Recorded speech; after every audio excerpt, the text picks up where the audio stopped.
linéaire, fait de fragments, composé de fragments, qui se rattachent en chaîne, comme un train de wagon, on va dire.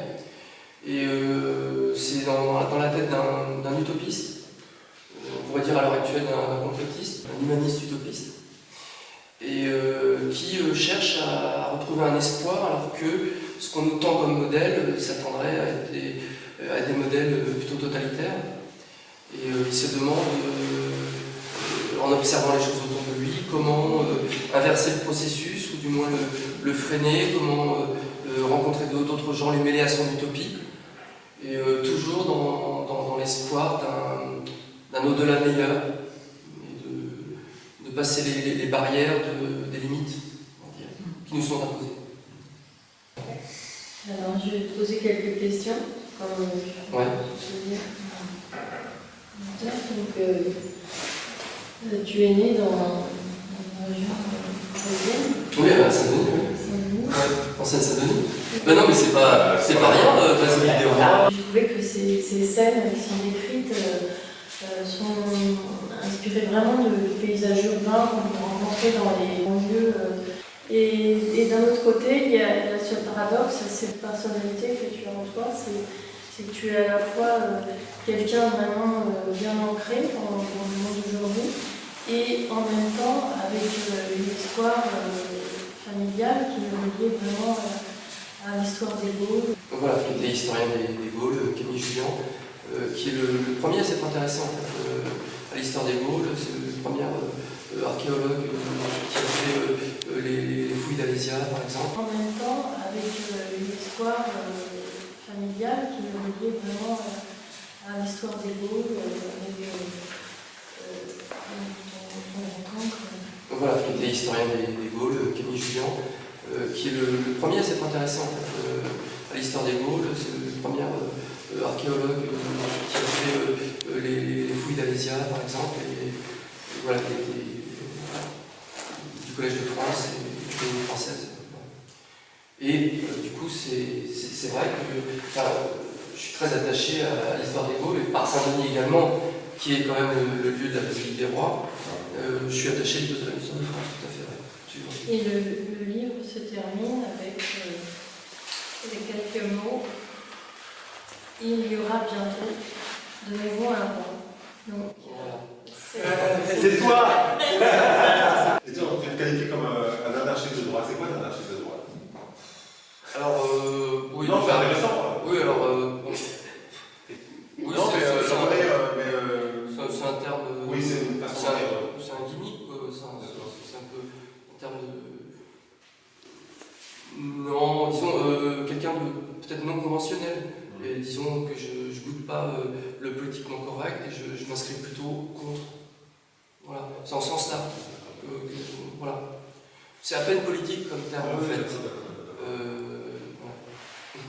Et c'est très relié aussi à la vie. C'est-à-dire il y a un chapitre qui s'appelle Reprendre de vie. Il y a des respirations, hein. C'est ça, il y a des respirations, il y a des inspires, des expires, il y a un souffle, une musicalité, donc c'est vrai. Il y a un pianotage, on va dire, il y a des notes de musique, hein, parfois expressionnistes, parfois impressionnistes, parfois plus colorées, parfois plus sombres, etc. Comme les variations de température. Je retranscris dans l'écriture. Il peut y avoir des orages, des coups de soleil, des éclaircies, et ça va avec, l'éclaircie va aller avec un espoir, basiquement, comme dans les chansons populaires, on va dire. Ça serait en ce sens-là, d'ailleurs, anarchiste de droite, au sens de Brassens et de Brel, si tu veux. Oui, je comprends. Typiquement, voilà. Il y a des moments où tu t'adresses à un groupe, comme si tu étais sur une tribune, et il y a d'autres moments où on a besoin que tu chuchotes à l'oreille de quelqu'un dans une grande proximité. Oui, il y a divers niveaux de conversation, de l'intimité, à l'exclamation, de la réflexion intériorisée à l'exclamation théâtrale, enfin, effectivement. D'ailleurs, c'est très très sautant en fait. Hein. Le personnage plutôt est dans sa cellule de moine, et puis tantôt il est sur les planches, il va les planches, il annonce le printemps, il annonce la révolution, il annonce l'utopie. Voilà. Et c'est justement ce sujet, la révolution, qui t'a rapproché de Paul Arnett. critique d'art contemporain. Tu l'as rencontré la première fois à son exposition Révolution. Oui, enfin ça serait la première rencontre, on va dire, symbolique. Révolution au sens de... Bon, révolution en même temps c'est un tour sur soi-même aussi bien. Hein.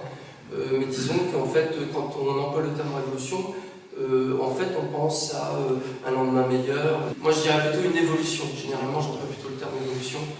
Et d'ailleurs ça va assez bien avec tous les gens qui réfléchissent sur une évolution meilleure pour la planète, que ce soit au niveau écologique bien sûr, au niveau politique, au niveau des solidarités.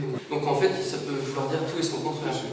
Puisque la révolution de Macron c'est plutôt une révolution, c'est le Great Reset, donc c'est une révolution comment dire, informatique, transhumaniste, etc. Donc c'est autre chose.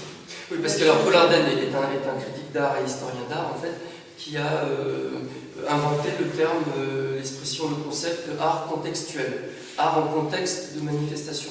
Art en contexte d'événement. Donc, du coup, comme on a travaillé avec Catherine au sein du collectif Now Artist Outsider qu'on a fondé en 2017, eh bien, Paul a tout de suite senti que c'était exactement l'art contextuel d'aujourd'hui.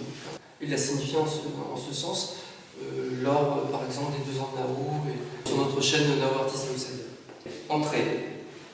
La dernière fois, je me suis dit, il faut que je trouve une bonne idée.